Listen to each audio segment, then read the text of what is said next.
The following podcast contains material not suitable for all audiences. Listener discretion is advised. Hello, everybody. Welcome to Blood, Sweat, and Strife, a podcast where we cover a lot of different things, but today we're covering something very special and very current, which is the ongoing crisis in Palestine. And with us today, it's not just going to be our mayo asses. It's not just going to be me and the gang. We also have a friend of mine, and his name is Hamza. Say hi, Hamza. Hi, Hamza. Hey. Good to see you. Thank you. Good to see you too. So, I guess the rest of us will introduce ourselves now. I'm Mason. My pronouns are she, they. Where's everybody else? I'm right here. I'm Jeremy. My pronouns are he, him. I'm Whoa. Isabel. My pronouns are she, her. And I just waited for Jeremy because I realized during both of the last episodes, Jeremy and I just walked right over each other each time. And so we must have just both decided this time to wait for the other. Mm-hmm. It's because I like it when you walk all over me. Oh, wow. So, we have introduced ourselves now, correct? Yes. Yes. We're very professional here. But yeah, so, like I said, this is going to be a pretty special episode, and hopefully the first in a series of interviews that we're going to be doing with some of our Palestinian friends. And we wanted to start out this little discussion just by asking how everybody is doing and how everybody is coping with what's going on right now. If I'm being totally honest, not great. It is like it really is just a whirlwind of emotions. It's a mixture of grief and stress and rage, and within between, like small moments of solace and seeing, victories of the revolution, or seeing people, rise up and seeing mass demonstrations in favor of Palestine. It is a sense of hopelessness and a sense of, burning passion for revolution.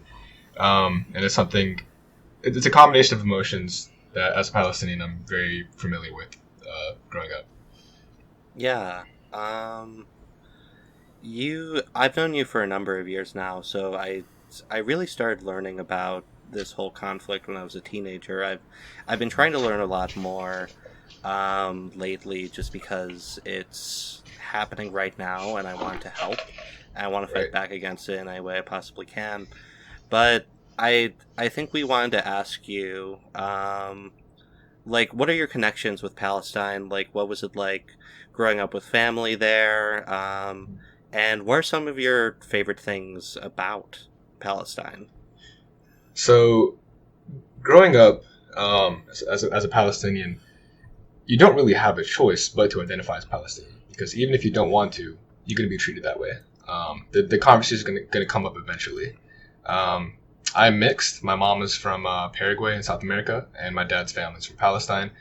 And naturally that starts a lot of conversations, and people, growing up, people ask me where I'm from. I say Palestine. They say, what is that?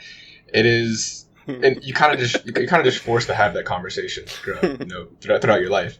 And Yeah. I have so my dad's Palestinian ethnically, and I have family all over the Middle East, because Palestinians have moved around for a variety of reasons. But also within Palestine, I have family in the village of El Yamoun, which is in the vicinity of Jenin, which is a major refugee camp in northern West Bank. So they are pretty far from the extreme violence we see in Gaza right now. But, throughout West Bank, it's still considered occupied territory. And there are still confrontations at checkpoints, with patrols and raids, especially in Jenin, which is the greater city that they're actually closer to. I got to visit my family in Palestine when I was, I believe, in either middle school or early high school. But it's a beautiful country. It's a beautiful culture. And it's a very ancient culture. And it's very clear that the people who have been living there for centuries, if not millennia, depending on how you want to get to that conversation, are clearly, custodians of the land and the descendants of people who've always been there. I see. I see. And like throughout all of this, have you been able to keep in touch with your family? Yes, somewhat. I have some family that is in Jordan, and which borders West Bank, and Yeah. they we interact on social media and stuff. My dad is really the main concourse through which I communicate with my Palestinian family, but I check with him and he tells me they're doing fine and everything. Okay. That's actually really good to hear. I'm glad that you've still been able to keep in touch with them, and everything is relatively okay for the moment. Something that another Palestinian friend of mine said that continues to like ring through my mind is that his people have a time limit. Uh, would you like to comment on that at all? Um, did they go into like what they meant by that exactly? They meant in reference to the ongoing campaign by the Israelis against the Palestinians right now. I think the Palestinian people will never be defeated, and that's not just like irrational revolutionary optimism. That is like Palestinian people have proven how resilient they are. The people in Gaza, the Palestinians in Gaza, have not to say that people in West Bank haven't suffered. They obviously have, but the people in Gaza, they have shown that under the worst conditions on Earth, where they are routinely bombed 24/7, where they are bordered and blockaded into a ghetto, a large open-air concentration camp, where a historically coastal people, a coastal community, is no longer allowed to access the sea they live on. Like they have time and time again survived the worst. I know things are horrible right now. Things are bad. This is the highest death count we've seen in Gaza in a long time, but there's been worse. There's been the Nakba. There's been Black September. Things have always been bad, but the revolution persists. Okay. Very Now this beautifully feels put. like a loaded question after all of that. Mhm. But as someone who has family in Palestine and has actually been there, how do the people in Palestine view Israelis? I guess the people and the government. Mhm. We have to have that conversation. We have to go into what exactly an Israeli is. Like when people say Israeli, do they really mean like citizens of Israel, or do they mean Jewish people, or do they mean specifically Zionists, or they're referring to settlers? The citizens of Israel have a particular relationship with the state of Israel because Israel itself is a settler colonial state. Um, it sustains itself through funneling settlers in and expelling the native population. These settlers are not just happy little pilgrims, living in quaint little hamlets. Settlements are essentially very militarized outposts, where all these settlers are armed and have military training and are allowed to exact violence on nearby Palestinians with impunity. There's you can look at any pro-Palestine page and look through the years of footage they have. There's always videos of settlers, killing livestock or attacking or kidnapping or killing Palestinians in the surrounding villages, and they have the IDF right behind them, guarding them at every point. Right. So of course that's not gonna ring very lightly amongst Palestinians. There's a discussion to be had about the role a anti-colonial settler or anti-Zionist Israelis play. We see that somewhat in academia, but over the years, gradually, little more and more within the more urban populations in Israel. There are settlers or Israelis that actively fight the occupation. They confront the police in the streets. They actively get beaten and brawled and abused. I've seen videos of these same Israelis who, when Palestinians are being evicted out of their homes, they will block the entrance and confront the police, and they'll help Palestinians in West Bank and such harvest on their farms, which is a huge thing because Palestinians are very often pushed off their farms and have their harvest destroyed by pesticides and fire by settlers. And although it's a very small minority of Israelis, that is good. They are allies in a sense. That's actually something that I've personally never seen before. I feel like that's a point of view that they try to keep pushed under the rug a little bit. Absolutely. The Zionist regime will try to equate anti-Zionism with anti-Judaism because that way they can under a new, God forgive me for using this word, woke way of defending Zionism. They can defend the settler colonial state. When in fact, Zionism, when theorized and created by Theodore Herzl in 1890, used the word colonial very freely. They were very proud of it being a colonial movement because back then colonialism was a Chad alpha male thing to do. You know? It didn't have the same amount of like there's a weight to it as it does today as a bad thing. And so of course, you know, in with everyone, you're gonna have people who conflate Zionism with Judaism, and that includes amongst Palestinians as well. As a Palestinian, I make it very, very clear that anti-Zionism and anti-Judaism are not the same thing. Amongst people in Palestine, especially those amongst the resistance, they understand they're not the same thing. You might have the occasional ignorant person, of course, but if Hamas, which is, you know,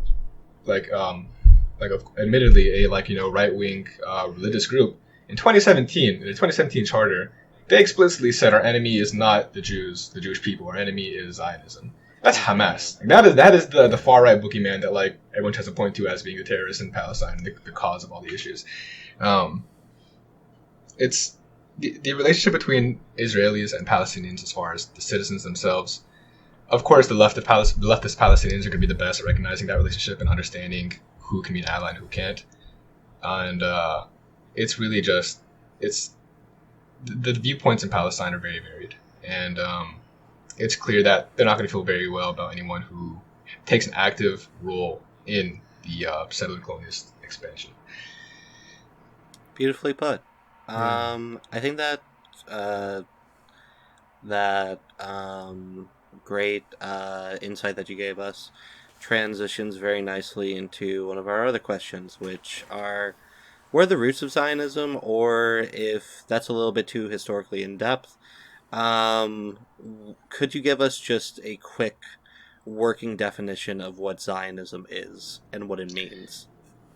Zionism is the belief that Jewish people, in order to free themselves of anti-Semitism, which they have, you know, historically experienced, must establish a settler colonial state in which they can defend themselves with the apparatuses of that state. It was started in 1890, so it's a very relatively new ideology in terms of human history, especially when you compare it with Judaism, which is obviously several millennia old.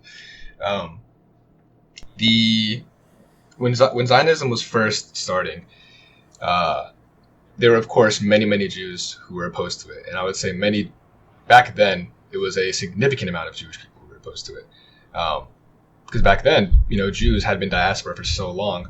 They didn't identify as, oh yeah, I'm Jewish, of course, but I'm also German, or I'm also Russian, I'm also Ukrainian, I'm also Polish. They truly felt they belonged to those respective nations. And even amongst the labor movement amongst Jewish people back then, there were marches and songs and groups that were dedicated to anti-Zionism because they believed that, you know, we are against colonialism, we can't do it ourselves. Theodore Herzl is very much the fringe far right end of, you know, Jewish politics back then. And yeah, as with, you know, fringe far right politics, it thrived in Britain. Zionists gradually started gaining more influence in British politics, and this culminates in the 1917 document of the Balfour Declaration. After Britain, after the British Mandate of Palestine, which is when, you know, once the Ottoman Empire collapsed, France and Britain kind of just divided the spoils. France got, you know, Syria and Lebanon. Britain got Iraq and Palestine and Jordan and Egypt and that entire, you know, north to south chain of of African territories. Britain, you know, managed Palestine like a colony because that's what they do as an empire. And the Balfour Declaration clarified that the government of Britain and members of Parliament within Britain were dedicated to creating a Zionist state. So kind of chill off a little bit. In this sense, we see that Zionism attached itself to imperialism from the very beginning. Throughout this, even before World War II even started, Britain funneled many Jewish immigrants into Palestine. some of these Jewish immigrants were Zionists, some were not. Some were truly just trying to escape anti-Semitism, but a huge number of Jewish people were funneled to Palestine, many of them capitalists, which, as you can imagine, had devastating effects for the economy, especially in an Arab country where an Arab bourgeoisie was still developing, which and much smaller compared to the other relative bourgeois populations of Europe. Britain subsidized Jewish capitalism in Palestine, and so this results in very, very disproportionate material conditions for two different ethnic populations within this territory. Of course, the conditions of a new moving in population being much better than those of the Arabs. Yeah. Ghassan Kanafani actually writes about this in his book, The Revolution of 1936 to 1939 in Palestine. I'm currently reading that. Excellent. In it he talks about how the wages of the Palestinians were less than half of the wages of the Jewish Zionists. These Zionists came in and just started buying up the traditional homeland of the Palestinian people with the consent of the religious feudal leaders at the time who were selling them this land. So the local leadership kind of sold out the Palestinians to the Zionists, and this created a massive homelessness population. And really, like, from the beginning, once again, like, I'm still working on, like, limited knowledge. I'm still learning more about this every day. But really, from the beginning, it's been a settler colonial apartheid state, and Israel has been sitting on a powder keg because of it. Like, they Absolutely. really have been. And knowing those historical events is a really good way to show that, like, this wasn't like an accident that Britain did. This wasn't like, oh, we brought a bunch of Jews here because they got nowhere else to go, and then we left, and oh man, they started Israel. Like, this was very clearly the intent for decades and decades ahead of time, and they did that because these Jewish settlers came from European countries. They have somewhat Western values in a sense, and they would be a very useful tool to protect the Western interest in this portion of the world. Yeah.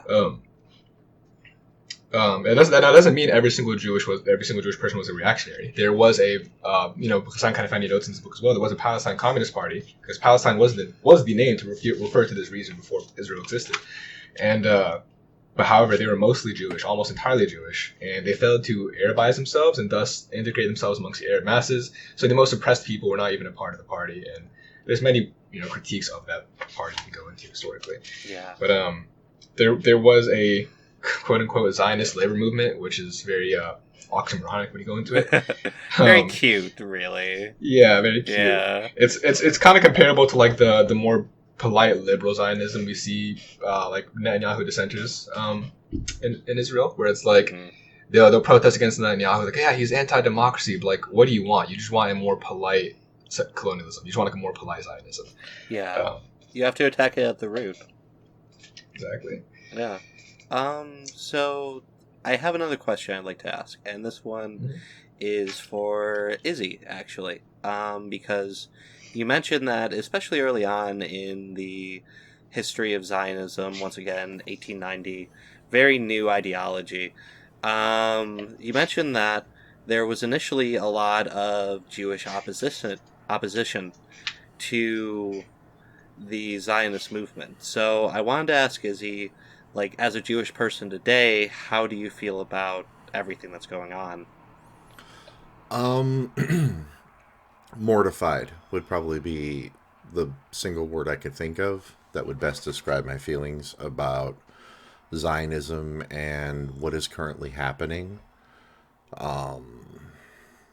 Mortified. It's incredibly disturbing to me to see something like the Shoah used as an excuse to try and inflict a horrible injustice and a program of ethnic cleansing against another people that has basically gone on now in one form or another for over 120 years. I'm mortified by it. Yeah. And like I've been in pretty close contact with you these past few weeks, and it's definitely been taking a toll on you as well. It's been taking a toll on everybody. Right. Like it really is just horrifying to witness everything that's going on right now. I think what Hamza said earlier is very important and very good. In that the Palestinian people will never be defeated. But right now, I think it's on us as people living in the imperial core, people living in America, to try to oppose America's actions, like tooth and nail, as militantly and as effectively as we possibly can. Because Israel wouldn't exist without America. And that brings us to another topic. Israel wouldn't exist without America. Hamza, would you like to talk about that? Yes. So the IDF today, Israel Defense Forces, or as many people call them, the IOF, Israel Occupation Force or Offense Force. This is not the same generation of military that existed in the Cold War that was much more brutal and descended directly from the very militant Zionist militias in Palestine, with years of experience as mercenaries or just inflicting violence upon the Palestinian population at the time. The IDF conscripts are like regular old people, regular old teenagers. They've been brought up with this ideology where they have to hate these Arabs around because they all want to kill them, and it's just a horrible victimizing ideology. But the IDF is not good at ground combat. They got fucking steamrolled when they tried to invade Lebanon by Hezbollah, which was initially a loose Arab militia, and now a very, very organized arm of the resistance.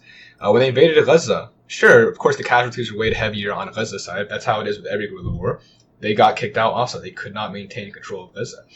The IDF, although they have military might and who knows how many tanks and soldiers at the ready and the full funding and both full support in both funding and rhetoric by the U.S., they can't handle a ground conflict. They follow the same sort of American tactics of just shock and awe, just bombing the hell out of them through the jets.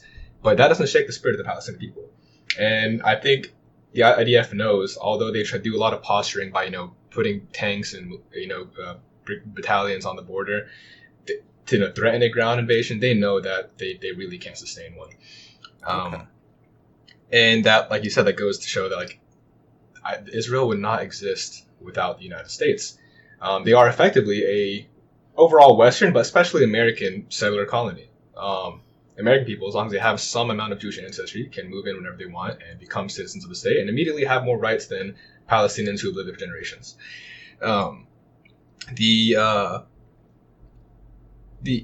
Even the Iron Dome, which as a child hearing about the Iron Dome was like, this is impossible. How the hell can we ever beat this thing? It is approaching obsolescence at this point. The resistance, when they first did Operation Al-Aqsa Flood, Jerusalem Flood, and on October 7th, they disabled the Iron Dome. They were able to hit dozens of settlements with hundreds of rockets because Iron Dome could not intercept them. Even in 2021, where they weren't able to fully disable the Iron Dome, but they overwhelmed it with just sheer amount of rockets, and that was during the Sword of Jerusalem operation. Mm-hmm. But we're getting to that point where the resistance has enough pulled together resources, enough underground infrastructure that they can either overwhelm or disable this insanely advanced defense technology that they have due to American support, American funding, American training. As a ground force, the Israeli military is not very sustainable, and that's why we send billions of dollars to them every single year. Yeah. Yeah, you can dress them up all you want, but they're really just a paper tiger. Yep. Exactly. Yeah. So I think we've done a pretty good job of outlining the forces of occupation and the conditions that the Palestinians have been living under for over 100 years now. So I want to talk a little bit about the resistance movements which have popped up to resist the occupation by the Israeli settlers.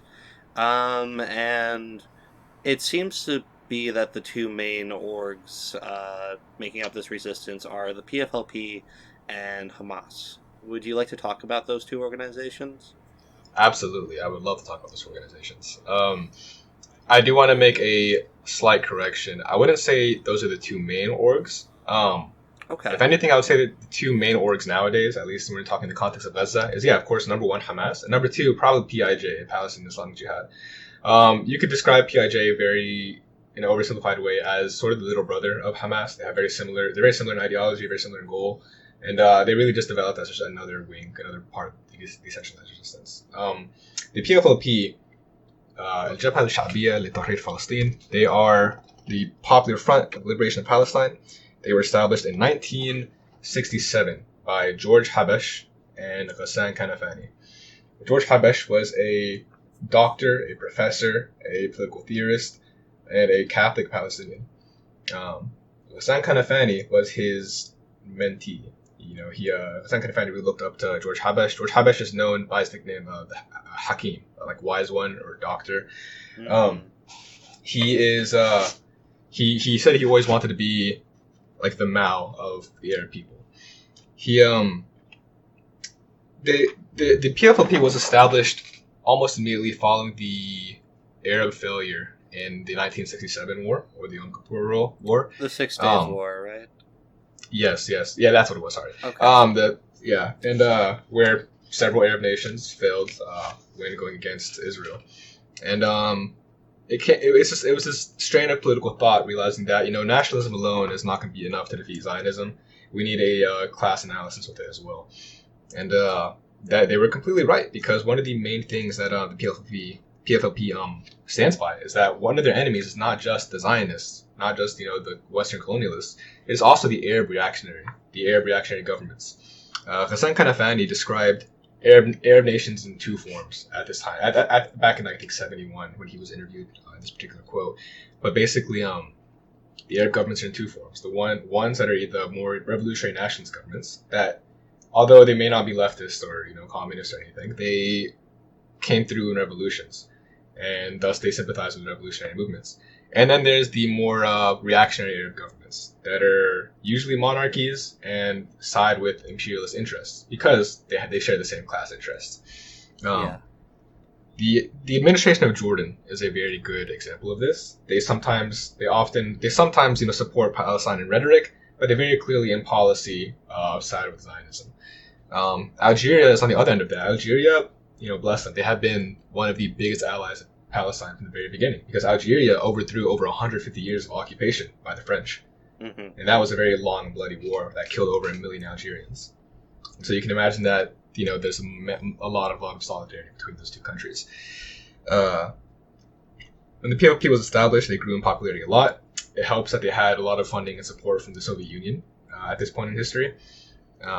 They had stations and offices in pretty much every revolutionary Arab country, in Lebanon, in Jordan, in Tunisia, Egypt. They were all over. But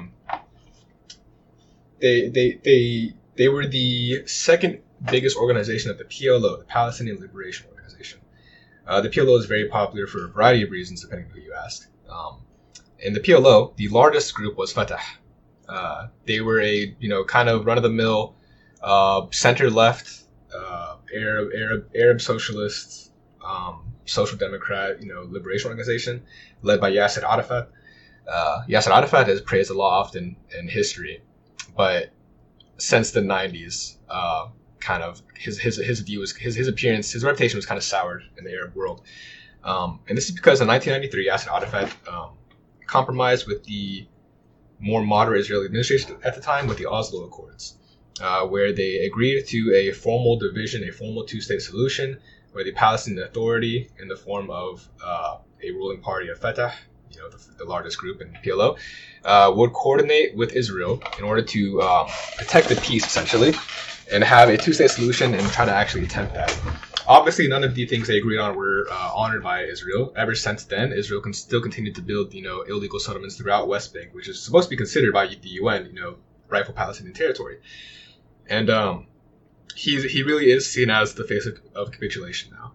And the PFLP uses him as a good example that the revolution, the Palestinian revolution, has to be led by the Palestinian proletariat, or the Palestinian peasantry, or Palestinian refugees, because that way the revolution, the interests of the revolution will be aligned with the vast majority of people who are the proletariat, or peasantry, or refugees. Yasser Arafat retired comfortably and died sometime in the early 2000s. But so when the Oslo Accords were signed by the PLO, this of course angered the PFLP a lot, and that's when they pulled out and left the PLO. Of course, as the Soviet Union fell, their influence dropped a lot. There's still pockets in West Bank, like entire neighborhoods that are very proud of the PFLP. They have their flags and everything all strewn around. Same thing in Gaza. All over Gaza, depending where you go, it's kind of different neighborhoods support different factions, but they all understand they have the same common goal. Their entire neighborhoods draped in red, and people, when they have their parades, and they come out in thousands. Yeah, and there's absolutely a Palestinian communist presence, not nearly as strong as it was during the Cold War, during the PFLP's heyday, but and we still have veterans of that time still alive today. Leila Khalid is still alive. She is a veteran of the PFLP. She's a speaker and activist. She's still around. She and Ghassan Kanafani and George Habesh were all kind of the big faces of the PFLP back then. George Habesh eventually died in the early 2000s. Ghassan Kanafani was killed in 1971 or 72, I believe, when he and his niece were killed in a car bomb planted by the Mossad, which was the Israeli intelligence agency. I see. So he goes. Ghassan Kanafani goes down, even amongst reactionary Arabs, even amongst Arabs who are anti-communist, as one of the main faces of the Palestinian Revolution. Mm-hmm. He is a legend, really, amongst Palestinians. He was an author of not just novels, but also political theory. And he very eloquent, very soft-spoken, very intelligent person that many Arabs fondly remember to this day.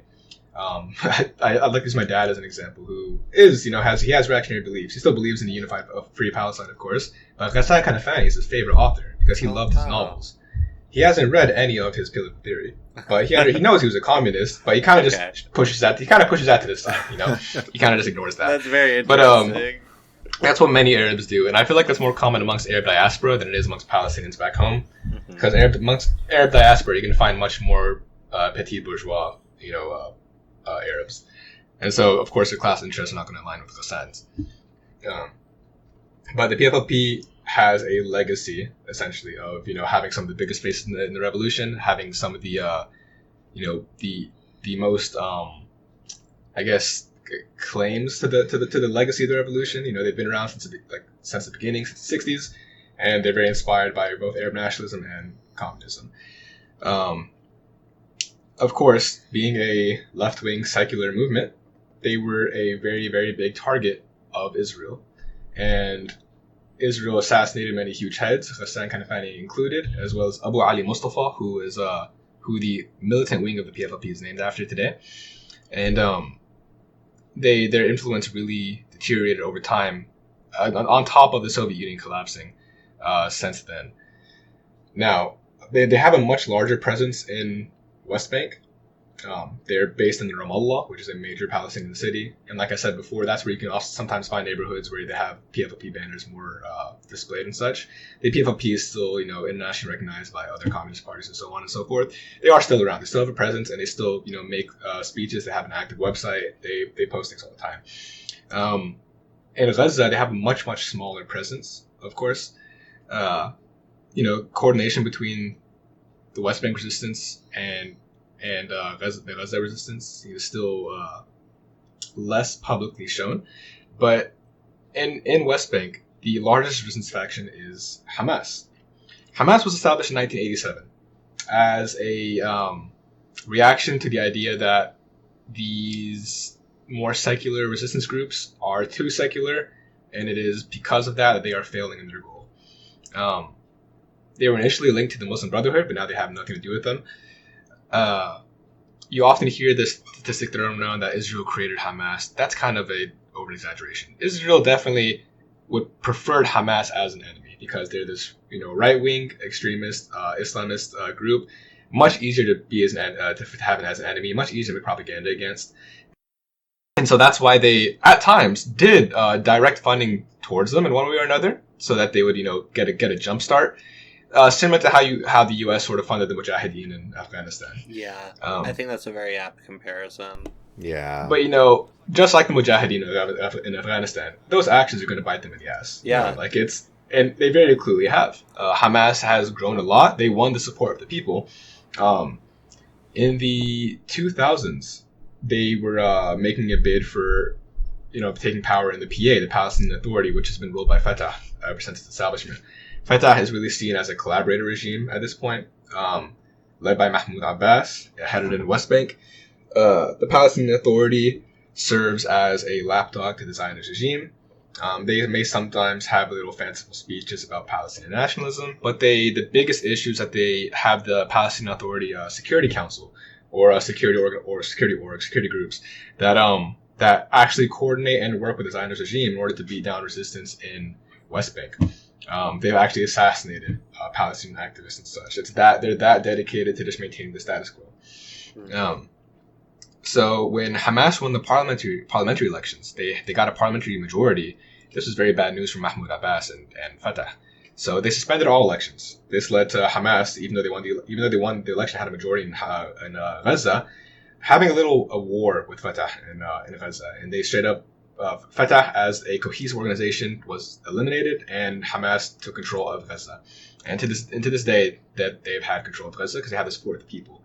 Now, there is still a militant wing of Fatah that exists in Gaza, and they do not connect themselves to Fatah and West Bank whatsoever. They still believe in the core, ideological values of Fatah, the foundational values, but they do not consider themselves part of the collaborator regime. However, they are a part of the unified resistance today, and Hamas respects them as such. Back to Hamas. They were established in 1987. Their original charter is very fair to criticize. They don't really distinguish between Jews and Zionists. It's very much they want to establish an Islamic State. Whether or not that's the will of the people, sure, perhaps at that time, but there's a lot to criticize fairly. But they're the only org with enough power and enough resources to really take control and kind of uplift the people of Gaza. And since then, they have uplifted people since 2006 when they took control of Gaza. They have worked on infrastructure and education to the extent that they're allowed to or able to under siege. It's not until 2020 that Hamas unified with the rest of the resistance. This was in part due to help with Hezbollah and Iran, but particularly with Hamas's more moderate leanings that they started in 2017. The 2017 charter is much more level-headed than the 1987 charter. Hamas today is a very much more moderate. I don't want to say shadowed of its former self because that's kind of negative, but they really improved in terms of moderation. Hamas, although non-nominally an Islamist organization, has many people who are not even Muslim in the organization. People who believe in secular beliefs or Christians, or it is it's made up of many people amongst many ideologies because Hamas was the only org capable of doing anything. And because of that, they moderated a lot in 2017. And then because of that, they were able to unify with other secular organizations such as the PFLP, the DFLP, and the armed wing of Fatah at the time. So in 2020, they created a org called Rukn al-Shadid, the extreme corner or extreme pillar. And they created the Joint Security Council, Joint Security Group, Joint Security Meeting Room. You'll see different names referring to them. But that is a culmination of multiple resistance organizations, Hamas being the largest, PIJ being the second largest, PFLP being a very big, very visible part of it, despite them being much smaller compared to Hamas. And in general, they are... It is because of this unification they did in 2020 that they were able to be much more successful in 2021. How they were able to overwhelm the Iron Dome. They were able to actually inflict some damage to Israel, much more than they have in a very long time. And that's why, because they were able. That's also why they're able to have such a successful incursion into Israel this year, or in this early October. This unification of the resistance factions has really been the best thing for the Palestinian resistance as a whole, and they're very proud of it. Because although they have varying ideologies and varying membership, both the PFLP, a communist organization, and a nominally Islamist organization like Hamas, they understand their common goal is revolutionary nationalism. At the end of the day, they want to overthrow the Zionist regime, and they understand that the primary contradiction is imperialism. Mm-hmm. Right. I know we've been on this topic for a little bit now, but I'd just like to touch on it a little bit more if you don't mind. Sure. Now, of course, after the dissolution of the Soviet Union, as you mentioned, the PFLP's support line kind of dipped a little bit, or a lot of bit. Yeah. Now, if, let's say, China started giving more revolutionary support to places around the world, PFLP included, do you think that their influence could start to rise up again? Definitely. I think if you funnel enough money and weapons or training into any group, their influence will rise a lot. The PFLP today is still seen as like personally, in my personal experience, because my Palestinian family members know I support the PFLP and stuff. They kind of seen as like that's the org for like intellectuals, you know. There's not too many of them that are like as on the ground as Hamas comparatively. But truthfully, if there is, they're just a very small minority, and unfortunately, many Arabs I know kind of avoid the intellectual or political theory side of things and kind of just focus on the revolution side of things. And they'll see PFLP as like, oh yeah, they're those kooky communists, you know, but I guess they're cool. And interesting. yeah, like in Palestine, they still recognize, like they still respect the legacy of the PFLP, because overall, even though most Palestinians I would say are not communist, they still support Ghassan Kanafani, they still love Leila Khalid, George Habash, etc., because they honestly sacrificed themselves for the revolution. So Right. there's kind of a distinct a difference in opinion of the PFLP amongst Palestinians back there, over there, and Palestinians amongst the diaspora. Many people in the diaspora don't know about the PFLP because I guess amongst my generation that's more common. Amongst the older generation, they are kind of aware, but they recognize them like, oh yeah, they're communists, but we can either ignore that for now, or they're okay, I guess they're fine. Hamas definitely is the biggest, most supported group for sure. They have the most momentum behind them and definitely the most political support both in West Bank and Gaza. But yeah, the PFLP is definitely seen as like they have a legacy. They have a legacy of sacrifice, and so they're respected. They're respected for that, even amongst the reactionaries in Palestine itself. So. Right. It just materially right now makes more sense to support Hamas over them for the military support aspect. Right. That's very interesting. I'm kind of curious, like, what do you think caused the shift in the PFLP's like perception among Palestinian people, the shift away from like a communist organization that was genuinely of the masses to a communist organization that is a little bit more exclusive and intellectual?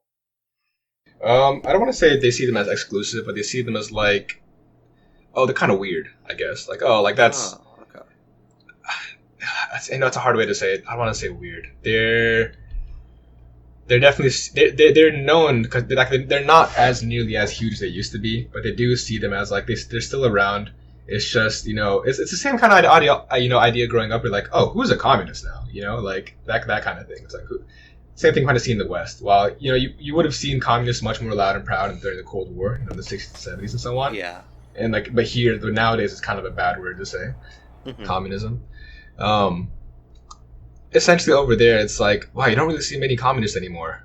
That's what it is. It's not really like, oh, those fucking communist freaks. It's like they know they're communists. They don't really talk about it that much, I feel, but they understand that they're part of the revolution still. And I would say most Palestinians recognize the PFLP for their contributions on the nationalist side of things, less so than the communist side of things. My dad being an example of that, where he really loves Ghassan Kanafani and doesn't really, kind of ignores that he was a communist altogether. Right. Yeah. Wow, that's all very fascinating. Thank you. Okay, so we wanted to discuss the charters of the PFLP and and Hamas. Was that correct? Yeah, because we were comparing the PFLP and Hamas a lot. Right. Like I said, in 2017, Hamas kind of leaned a lot more towards the moderate side of things, and they redid their charter, and it's much easier to. It's much more digestible, I feel. But Hamas in their charter has a section called the Zionist Project, and one of the points they make is 16, where it says Hamas affirms that its conflict is with the Zionist project, not with the Jews because of their religion. Hamas does not wage a struggle against the Jews because they are Jewish, but wages a struggle against the Zionists to occupy Palestine. Yet, it is the Zionists who constantly identify Judaism and the Jews with their own colonial project and illegal entity.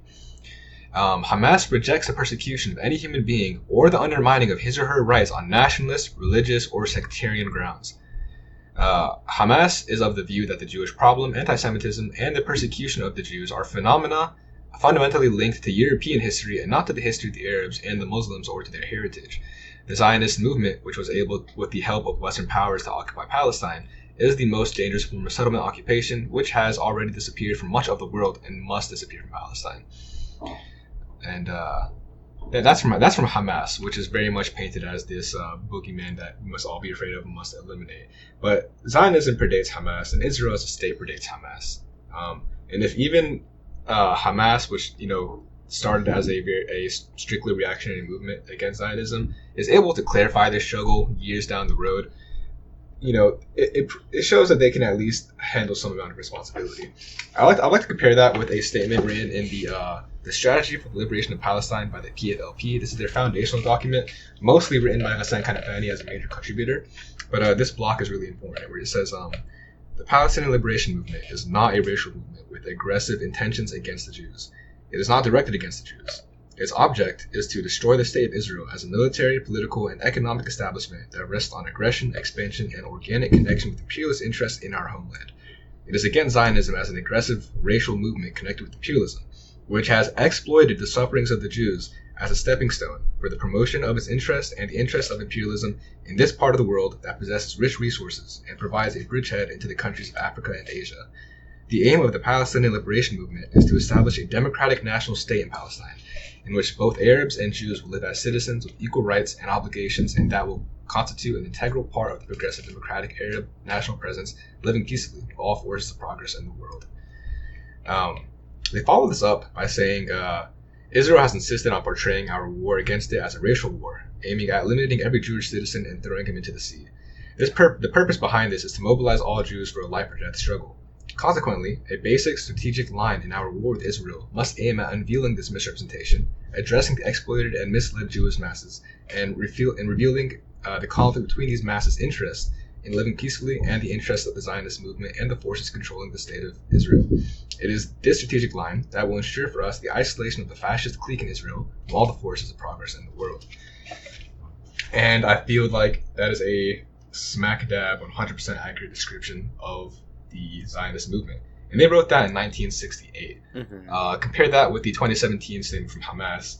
Regardless of these wildly different ideologies of these groups, that is the common conclusion they eventually come to. Yeah. I think that says a lot. Yeah. I mean, Absolutely. they're all living under the same forces of occupation, so it would make sense that they'd adopt similar stances towards that oppressor. Mm-hmm. And it has a lot of weight coming from Hamas, especially because Hamas originated in Gaza. And Gaza has been besieged for the last 20 years, routinely bombed by the Zionist entity. And kids who are born in Gaza, their entire lives, they know nothing about occupation. They know nothing about airstrikes. They know nothing about the siege. And if the political actors in Gaza can grow up and to make these observations, it shows a lot on their ability to critique the geopolitics and all the dynamics of the situation on the ground. Yeah, I mean, and organizations change all the time. Like, look at the history of any radical organization, and they have periods of militancy, and then periods of being more moderate, and then more periods of militancy. And it just kind of, in some cases, it almost goes back and forth. I know that's not always the case, though. But it seems like Hamas as an organization has definitely evolved since 1987. Right. Not to say they're perfect or anything, but yeah. they're definitely the best option, and they're not really a bad option compared to when you look over what they really believe in nowadays. Yeah. It's very clear. I'd like to... Oh, sorry, you can go, Izzy. No, okay. I was going to say, it's very clear that there is a concerted media campaign underway here to paint Hamas in as negative of a picture as possible and to keep that negative image in the mind's eye of everyone. Right. Mm-hmm. So, something I wanted to ask you, since we're talking about Hamas, what, in your opinion, is the proper stance as part of the Palestinian diaspora, but also for people who aren't Palestinian? What is the proper stance towards Hamas?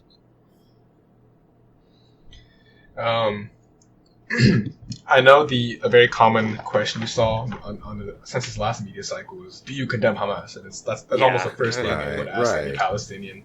What and like, even if they have nothing to do with Hamas, I saw them ask a PA official, like a official who worked for the Palestinian Authority, or at least used to work, or at least is some sort of political representative in West Bank, and there is no like official or official recognized like presence of Hamas in the West Bank at all. And the first thing they ask them is, "Do you condemn Hamas?" And it's like, why does it matter? Why does it matter if I condemn Hamas? Who the fuck cares? I'm an Arab guy in Alabama. Like, who the fuck cares if I condemn Hamas? Like, what the fuck? Why would Hamas care if I condemn them all? It's like, I'm not from Hamas. I'm not a representative of Hamas. You're asking the wrong person. Yeah. Just because I'm an Arab, just because I'm a Palestinian, clearly you're asking me this question because of my identity. You know? My goal is Palestinian liberation. My goal is not we need Hamas to be number one. My goal is we need to liberate the nation of Palestine. Yes. Ask me questions about that. Don't ask me, do I condemn Hamas? I think you can acknowledge that Hamas has its strengths and weaknesses. It has pros and cons to its ideology, and you can make a very fair criticism of Hamas. I think outright condemning them and denouncing them is bad, especially considering they're the only or the largest and most capable group of leading the resistance at this time. And if you want to give a good middle ground answer, it's that it's not my responsibility to denounce Hamas. It is the responsibility of the Palestinian people to decide who they want to lead them. Exactly. Hamas as a group has made it very clear that their goal is national liberation and not genocide, like propaganda tries to paint them out to be. Mm-hmm. I refuse to condemn any resistance because I think all occupied people, have a right to armed struggle. Now that's recognized by the UN Resolution 37/43. All people have a right to struggle, including armed struggle when they're occupied by a greater occupier force. Right. And Hamas is representative of that as well. So I'm not going to denounce any sort of armed struggle in Palestine because that is the nature of resistance to settler colonialism. Violence is bad. If you want to make a very big blanketing statement, yeah, sure, violence is unfortunate and it's tragic that people go through it, but we have to target the root cause of the violence. Hamas did not exist in 1948. Israel did. Hamas was established in 1987. Israel as a settler colonial entity, Israel a user of colonial violence, long predates Hamas. Hamas is a reaction to the material conditions. If Hamas was wiped out today, if Hamas completely dissolved today or tomorrow, the violence would continue. Right. Because people would still fight back, and they would still respond to colonial aggression. People will not lie down and wait to die. That's just not going to happen. Even though that's what America really asks of Palestinians, if that can't be done. That simply can't be done. The problem, Hamas is not the problem. They are just clearly a logical response to colonialism at this time when you consider what the resistance has gone through and how Palestinians feel about it today. I don't think you have to condemn Hamas. You can dismiss the question if you're asked to condemn Hamas. You can explain that it is not your responsibility to, and you can even say you don't like Hamas. They're not your favorite group. They're not my favorite group. But to condemn them and IDF universally is to completely ignore the power dynamic in the situation. Yes. This is not a both sides issue. This is an issue of oppressor and the oppressed. It's the issue of an occupier and the occupied. If Israel stopped fighting, Israel stopped violence, violence would end in totality. If Palestinians stopped violence, if Palestinians stopped fighting, they would cease to exist as a people because they would just die a slow death. Exactly. The existence of one of these entities is completely antithetical to the other one.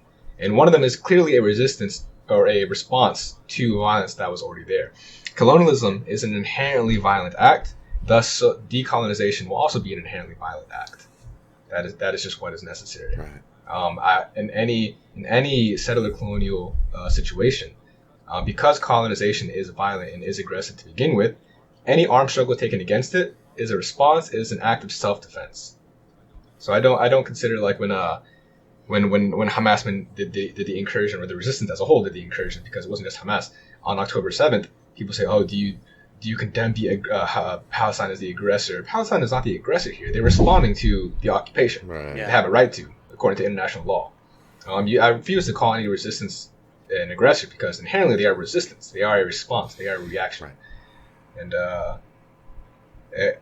And in short, to kind of TLDR all of that, if someone asks you to condemn Hamas, you don't have to. You say it's not your responsibility to. You can even say you don't like Hamas, but specify that we want to target the root cause of the violence. We want to always go back to that. The root cause of the violence is colonialism, and it will persist until the settler clone entity, until Zionism is dismantled. Don't disarm the victim, disarm the aggressor. Right. Exactly.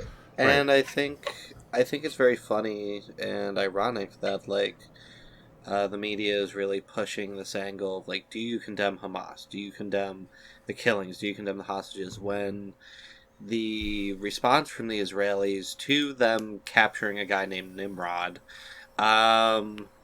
was to blow up an apartment complex and to bomb hospitals. Right. I think the more appropriate question would be, do you condemn the IDF?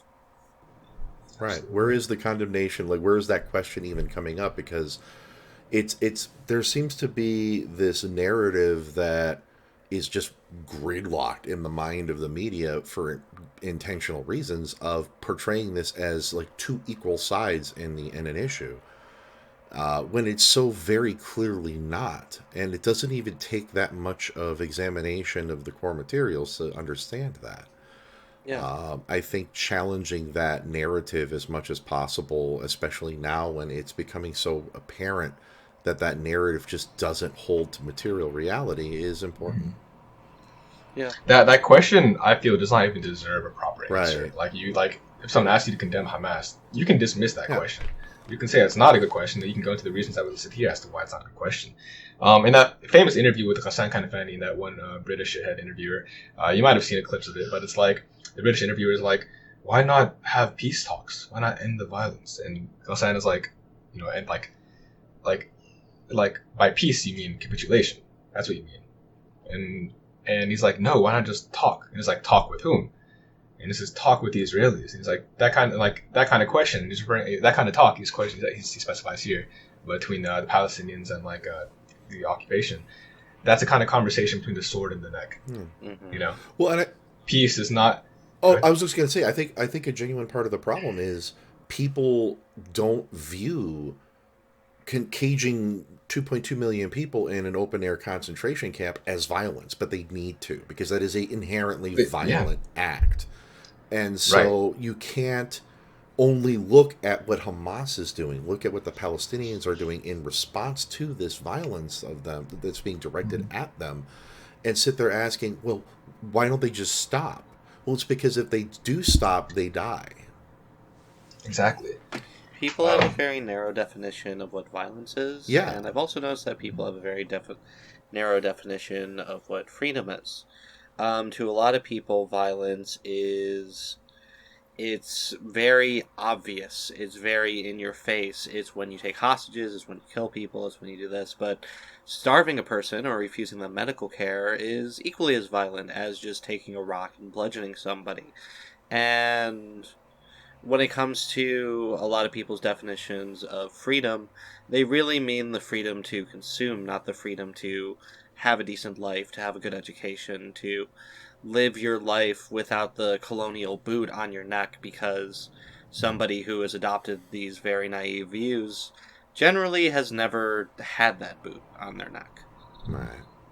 It's violence is burning down a Target, and freedom is getting to go to an Applebee's without a liberal telling me to put my mask on. Yeah. Yes. It's to many people, they think violence is anything that looks impolite, that looks bad. It's oh, dude, don't yell. That's violent. Don't throw down, step on a trash can. Don't break a window. That's violent. It's not violent when the police gun down on unarmed people, or when IDF or the settlers gun down on unarmed Palestinians. That's not violence, because they have a right to do that. It's their right because to defend you should have just complied. If you had just complied, exactly, it would never exactly, have been a problem, right? Exactly. But similarly with the criticism of the police, they don't understand that they are in a position of power, in a position of authority. They have a responsibility to not gun down every unarmed person they see. Same thing with Israel as an occupier. They are in a position of power. They clearly have an advantage to these, Palestinian kids throwing rocks at them. That doesn't matter. They'll gun them down anyways. Yeah, and that brings about a contradiction between their ideologies of freedom and violence. When you have an occupying force that has the means to gun down anybody they want, basically, the people that are on the other side of that gun aren't free, despite the fact that they technically could go about their day. They could go to work, they could come home, they could go to the grocery store, maybe if they have food. But that's another point altogether.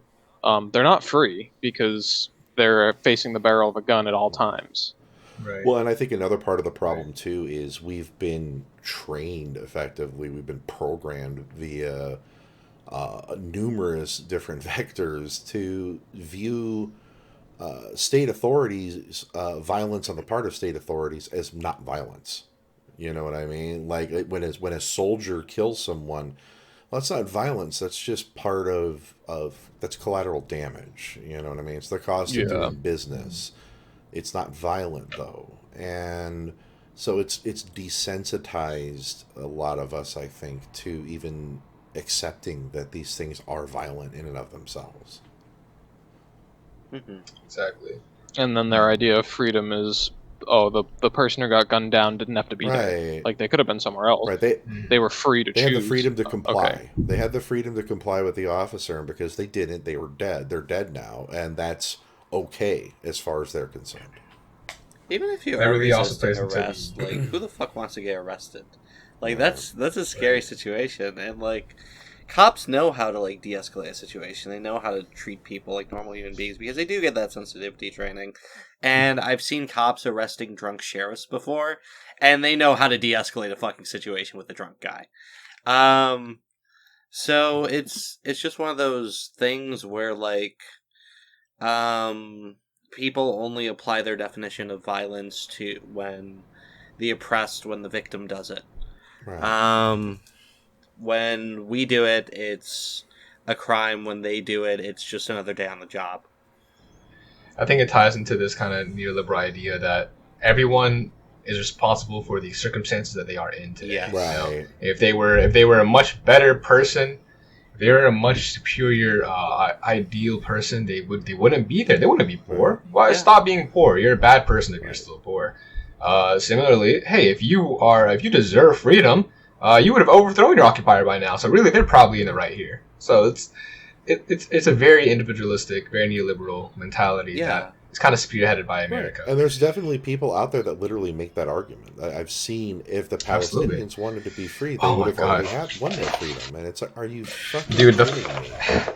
This fucking right of conquest bullshit. Like, it's like, the Jews maybe were originally there, and they may have lost, they may have lost the land eventually, but they came back and they conquered it, so it's theirs now. And it's like, did they conquer it? Someone else conquered it for them, and they had the connections to kind of inherit it. Like, did they really conquer it? No. And if you want to make that excuse, don't fucking cry about it when it's our turn. You know what I mean? That doesn't even fit with what actually happened. You know what I mean? Like, that's not like absolutely. There were Jews that stayed there and integrated into the Arab communities, and they were still there, and then they were displaced by these white Europeans that had enough pocket change to start bankrolling a massive propaganda campaign in Great Britain and push this shit through.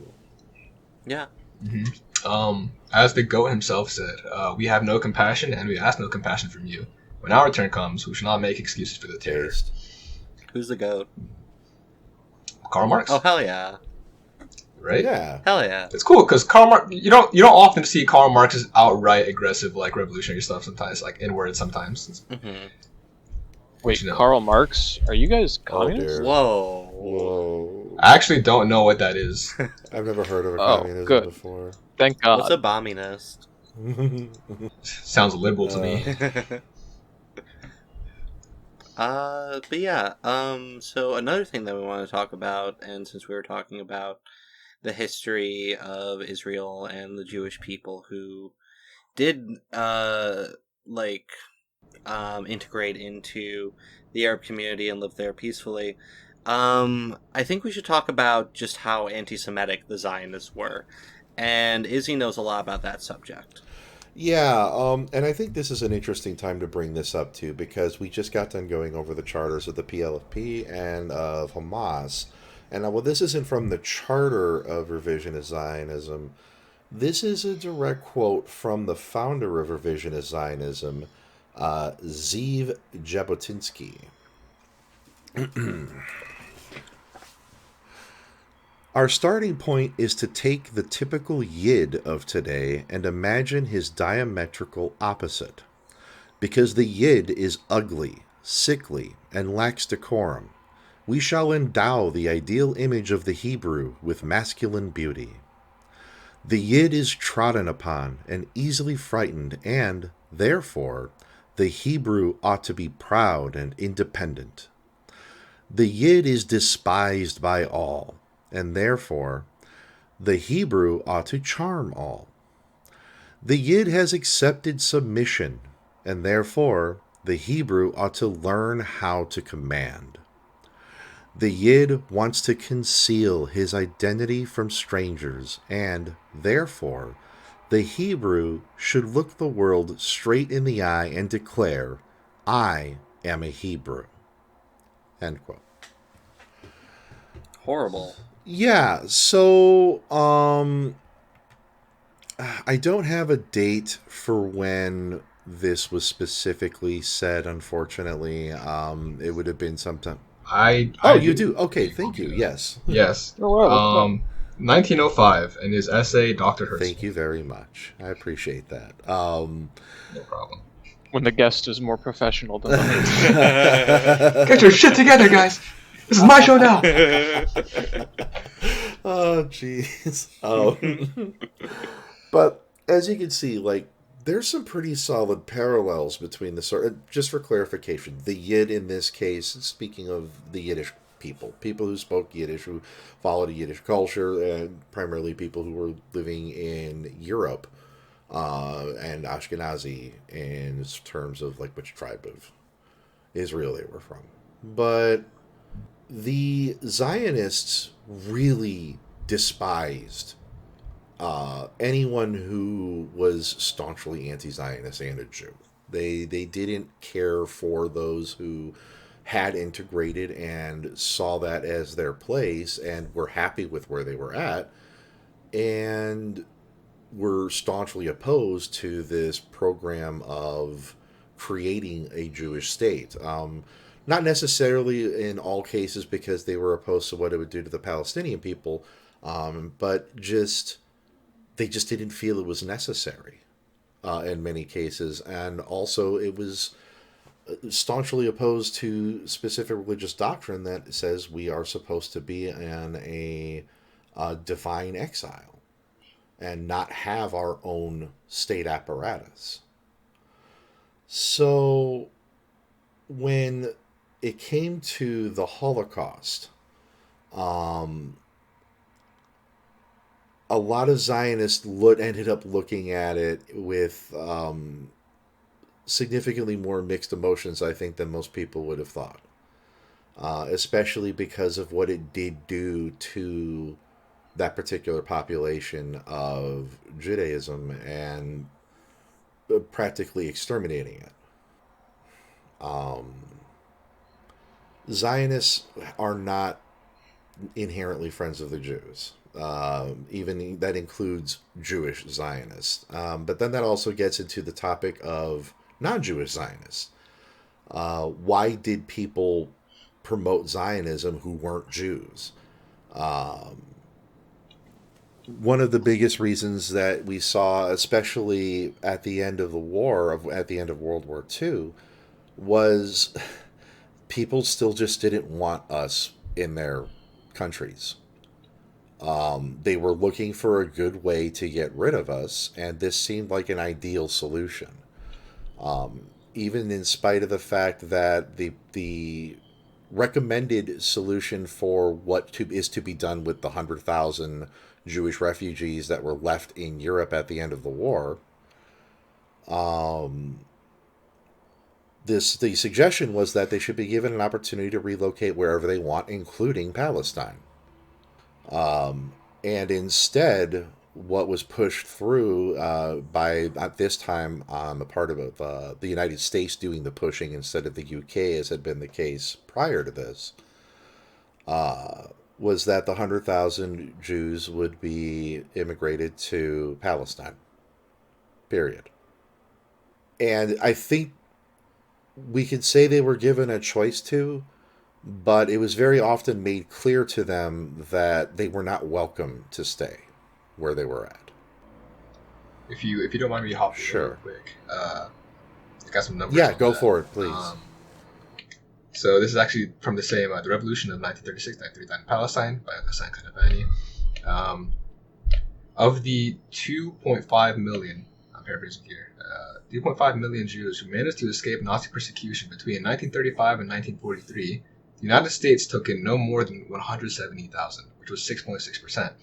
Britain took in 50,000, 1.9%. It was left to Palestine to absorb 8.5%. Yeah. While 1.9 million Jews, German Jews, which was 75.3%, took refuge in the Soviet Yeah, I was going to say the Soviet Union was the other place where a lot of Jews ended up taking refuge. It was one of the few places that wasn't actively persecuting us anymore and was okay with us being around. I'm sorry, I lost my train of thought on where I was actually going with this. No, it's okay. Yeah. Yes. Other reasons why people are Zionists. So that was a big one, right? People just didn't want us around. Another interesting phenomena we see that started in the United States and has definitely now spread to the rest of the Western world is evangelical Christianity and their very staunch Zionist position. To say they aren't Zionists because they're friends of the Jews is an understatement. They literally are Zionists because they want all of us there so that our deaths may usher in the rapture. It is literally evangelical Zionism is literally a apocalypse cult, and a particularly powerful one. It's ironic because that is very conveniently left out of the conversation when like entire churches fully back Israel. Right. Yeah. And it's like, why? Why do you? You guys are different religions. Tell us why. And it's and like they won't go into like a humane argument because if you want to get into like humanity, you're gonna side with the Palestinians because clearly one side is suffering more than the other in Israel, in Palestine, and they kind of just conveniently leave that out. They just leave that part out. Yeah. It was actually something I was completely unaware of until Izzy brought it to my attention.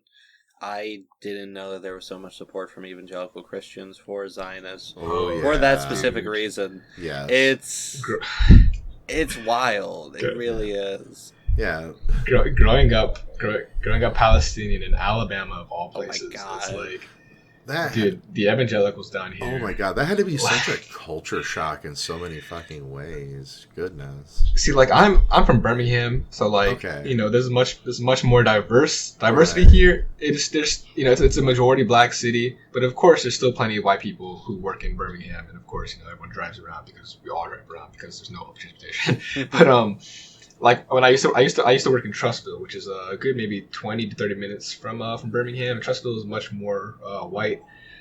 Just could go outright say it, much more white, much more evangelical, and it's funny because I would work there, and they know my dad. Like my dad's technically part of the community there because he owned his restaurant there over 20 years now. They know him and stuff, and it's weird because I've been looking into this person's eyes. I'm taking their order or whatever, and like. I know they want me dead. Technically, they're being polite. They're being very nice, as Southerners do. Very hospitable. But like when it comes down to it, when it's time, when the end times are coming, like they want me gone. Like it's like they know like they're just being polite for now. They really want me dead in the end, and that's kind of how I feel like how they view Jewish people eventually as well. Like you mentioned, with the rapture and so on. Like can I tell a very quick story that's like kind of on that topic? Yeah, go for it. Okay, so I have these neighbors right around the corner from me. They have a big thin blue line flag in their yard. They are an elderly couple. But this past summer, they got this cute little puppy, and every day the cute little puppy was out of the yard. So I would play with the puppy and talk with them. I was on a first name basis with them. And every time, excuse me, every time I would walk away from them and just go about my business, I would just think to myself, they don't know I'm a trans communist. It's I feel like because I'm mixed, I'm racially ambiguous enough to where they can tell I'm not like a typical white man or something, but they don't know how to be racist to me, or they don't know like what kind of racism to give me.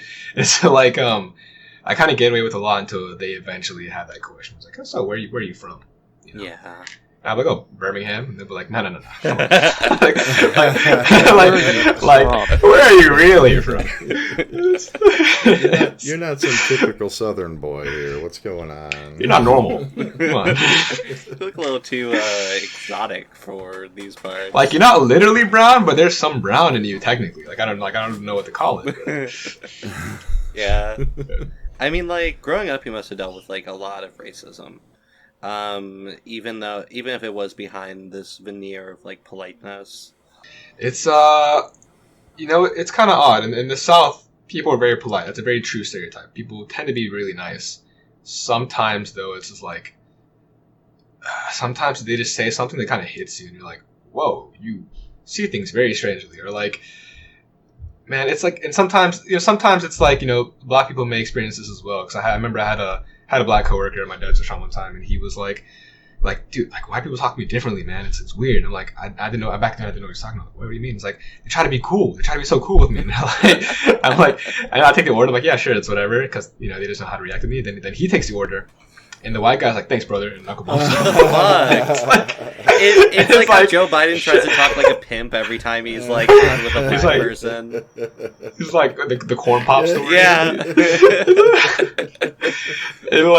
And it's like, sure, this isn't racist in the sense of like civil rights era, like spit in your face racism, but it's like, who do you take me for? Like, am I just a mascot for you? Like, and I'm sure that's very frustrating for black people. For me, it's when they learn that I'm an Arab or a Latino, they kind of eventually, do a similar kind of dance. But before then, it's very much like they act like they act like they don't really care. But like at a certain point, many white people, when it comes down to it, they don't really like that I'm around.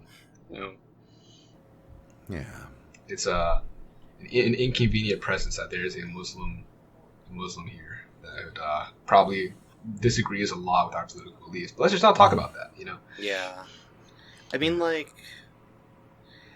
obviously my experience is not like one-to-one comparable with yours, but like, I have the luxury of, like, my identity, which would get me discriminated against. Like, I can just not act on that identity and continue to present, like, as a guy and just go about my day-to-day life. But with being, like, a racialized person, like, you're kind of marked from birth that you'll be treated a certain way. Yeah, I am a little more privileged in that regard, that I'm a little ambiguous, so I am going to be treated differently, especially when it comes up that I'm Palestinian. And that's just what it comes with. But like, there's ways I can try to adapt to that. It's like I do it. Like, I can code switch and play up my Southern accent a little more, and that tends to garner a little bit of sympathy. Old white folks love when I do that. They love this little guy dancing and singing for them, and then this little Southern character. Like, it's like I can dress differently. I can play that side of me. I can insist that I am a Southerner, because truly I am. But fundamentally, there will always be a difference there that they won't get over, and that they don't really want to get over. Yeah.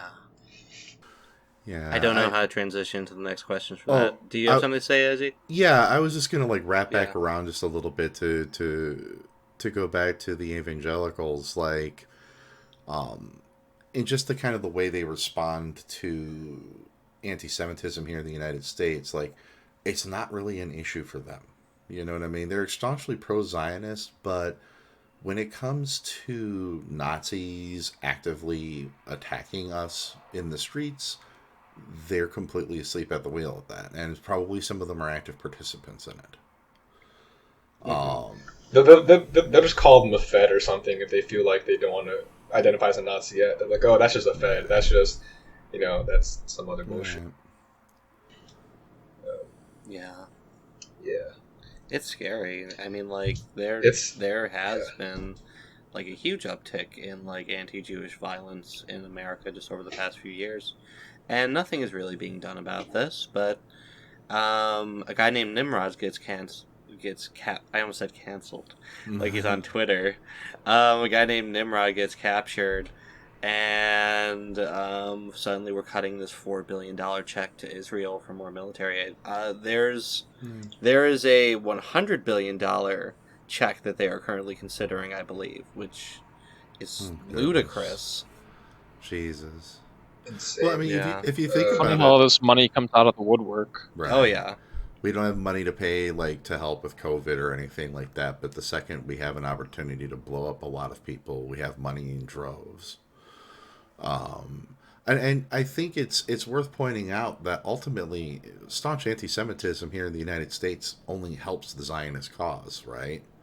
Absolutely. And so it's really not an issue that the Zionists have any desire to address. Theodore Herzl said the anti-Semite will become our biggest ally, our greatest ally. This has been part of the plan from day one for them. Absolutely. In places where there weren't anti-Semitism before, they went and tried to stoke the fires of anti-Semitism. Yes. Jewish communities lived peacefully in Iraq, in Yemen, in Morocco, and even in Palestine prior to colonization for millennia. They were their neighbors. That's where they lived. That's who they were. And that was just a part of it. But it was because of Zionists that they really triggered and also encouraged anti-Semitism internationally. Yeah, absolutely. And there's no doubt in my mind that played a factor in what ended up becoming the show eventually, because they were actively stoking these fears right along with a lot of other really horrible people.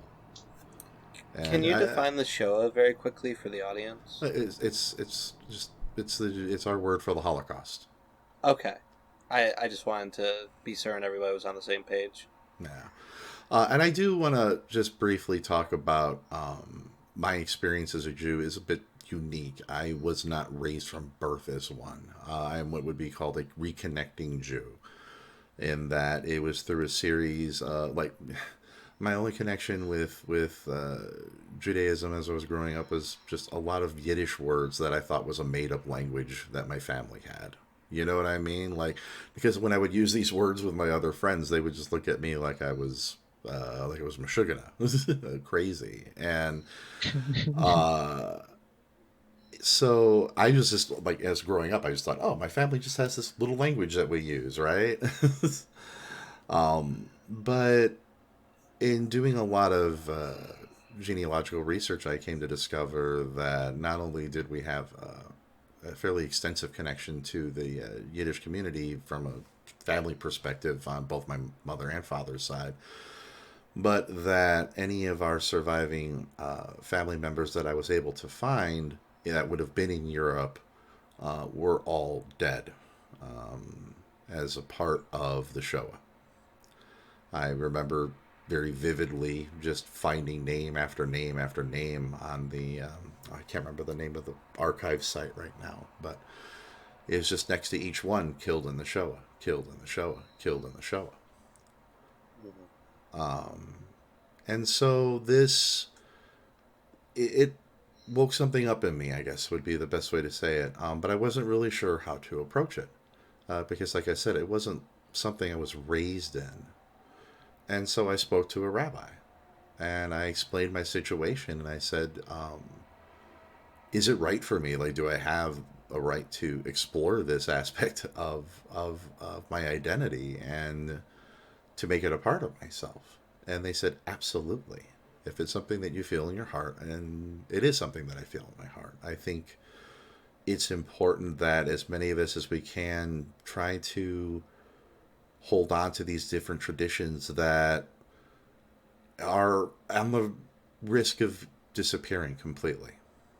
Mm-hmm. But yeah, if it seems like I have holes in my knowledge base, that's a large part of it, because I've only been knowingly Jewish, I guess would be the way I would put it, for a little under 10 years now, so 9 or 10 years. Mm-hmm. I think it really says something about the character, your character and the character of other Jewish people who eventually come to the in an anti-Zionist stance. It says a lot to their character that they're able to do that despite and I say this as with an outsider's perspective, that it really seems like many of the institutions in Jewish communities are kind of they kind of like the narrative now is really to like, especially with the birthright trips and everything, is like Zionism is us, Zionism is justified, and it's like it's I'm sure it takes a lot to break down that. It does, like, and it can be challenging to find communities sometimes. Not as challenging now, I think, as it once was, though, to find Jewish communities that are anti-Zionist or staunchly anti-Zionist. It was not uncommon for me initially to find many that just didn't address the issue at all. But that was less common than ones that were just staunchly Zionist. And that was never something that really sat well with me. So I was actually very thankful to find the rabbi that I did, and that I was able to talk to them and get some guidance and advice at that particularly critical juncture, I think. Because I was already, like, ideologically anti-Zionist at that point. And so it became important for me to understand, like, the relationship between Zionism and Judaism as much as I could early on. And that's kind of where I came to, where I am on all of it now. Yeah, and I think your perspective is a very invaluable one to the Jewish community and anti-Zionism movement. Thank you. I appreciate that. So I think we're gonna get to the chunk of the show now where we're kind of like wrapping up and giving our final thoughts. I want to ask you, Hamza, what are some of the questions that you wish were asked more often about Palestine? That's a great question. Who are the Palestinian people? I kind of whistled by accident. Oh, that's okay. I thought somebody was playing with a slide whistle. Or like a train whistle or something. I was saying the word "who," and I pursed my lips perfectly to make a whistle at the time. So it's like when this show just takes a hard left turn into like a clown show.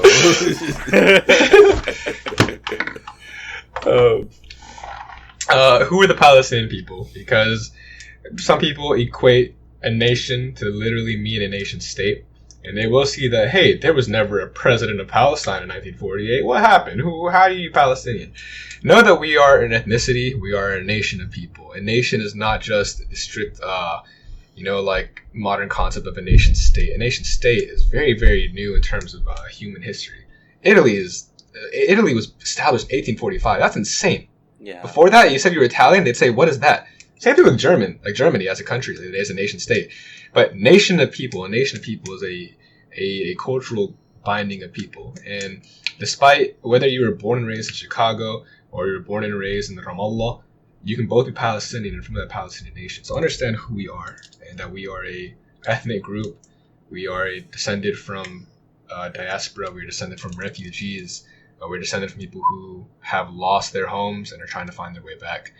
And we have spread across the world with that same identity. And a way you can observe that legitimacy of that identity is the fact that you can meet a Palestinian person in Chile, a Christian Palestinian person in Chile, which has a large number of Palestinians, a Muslim Palestinian in Gaza, and who knows, maybe like a non-religious Palestinian person in Chicago, and they all believe in their right of return. They all believe in the liberation of Palestine. Yeah. And they all speak similar, like the same language or similar languages. They all have the same cultural identity. That's who we are with the Palestinian people. I also do want people to understand our right to resist. Yes. In the sense to follow the Soviet Union, we get to a discussion of how liberalism has been the ideology. That's been the correct ideology. It's just liberalism versus neoconservatives, and that's good and bad, light side, dark side, light side, dark side, real Iraq War era bullshit. And we have to accept that like non-violence is not the only way, nor is it even an effective way. I'm sure non-violent groups have played the rules alongside armed militant groups. Kwame Ture said, in order for non-violence to work, your enemy has to have a conscience. The United States has none. Yeah.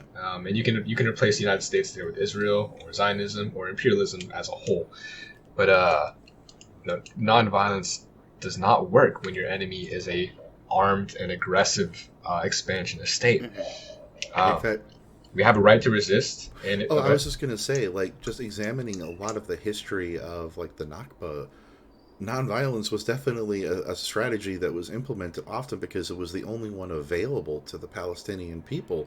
It did not work.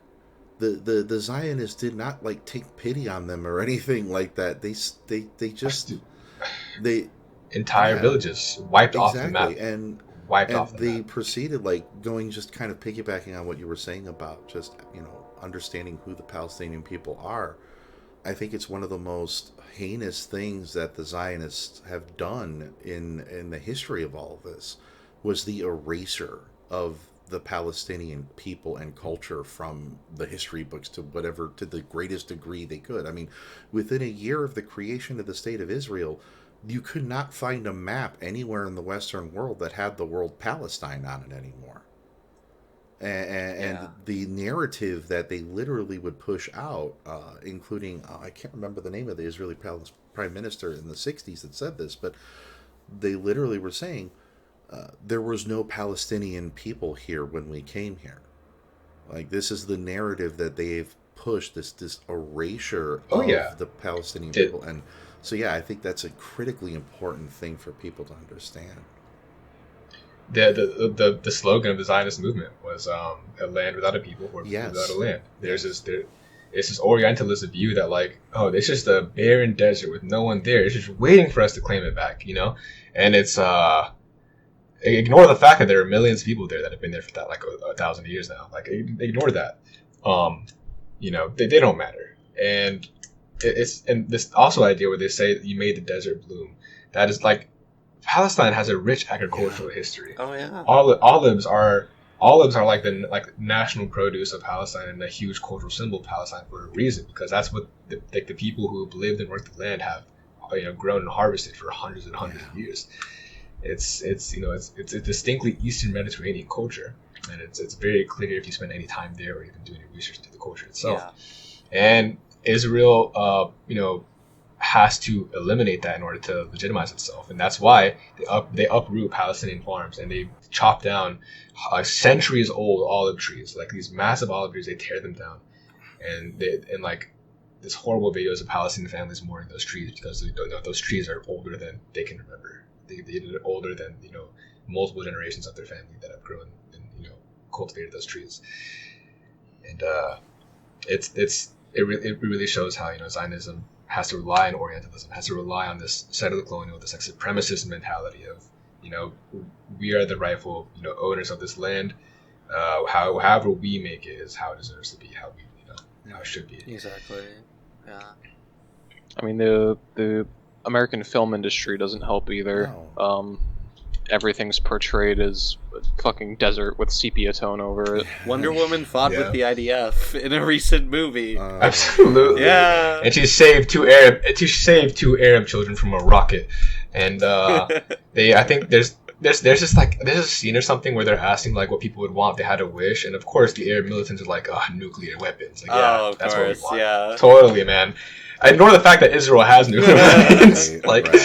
Like, I mean, reasonable request given their position. Honestly, come around to it.